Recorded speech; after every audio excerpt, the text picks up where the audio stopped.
来看屏东的检警查到今年头一件总统选举的搅盘，节省伊的组头哦，伫今年7月到11月，互搅卡针对总统大选牛票来拔搅，已经有4亿5千多万的规模了。检方核实了认定讲组头违反选罢法甲拔搅罪哦，罪嫌重大，冒串证逃亡的疑虑，所以已经互羁押禁见咯。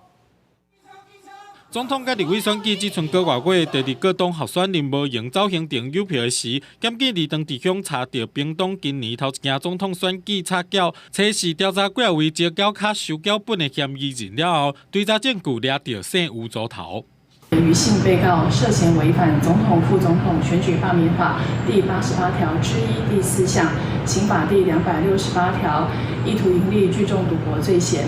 犯罪嫌疑重大，有勾串共犯证人、湮灭证据及逃亡之余。检方认定组头犯罪嫌疑重大，7月向屏东地方法院申请羁押禁见核准。经过了解，这个组头伫今年7月到11月陆续借缴卡，针对明年总统大选插缴达度1万块，插特定总统候选人牛票数10万票，初步检视缴本规模超过4亿5千万。 赌盘目前是没什么让法啦，互相都说领先啦，大概就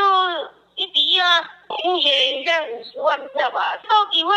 玩到哪里，我们不晓得啊。属核刚登记完啦。 有组头讲，总统甲立委选举各地区拢有人咧插缴，因为大家拄着选举，各地区就传出有人咧插，为着避免影响选举，检警加强稽查，嘛呼吁民众勇敢检举，做伙维护选举的公正。记者综合报道。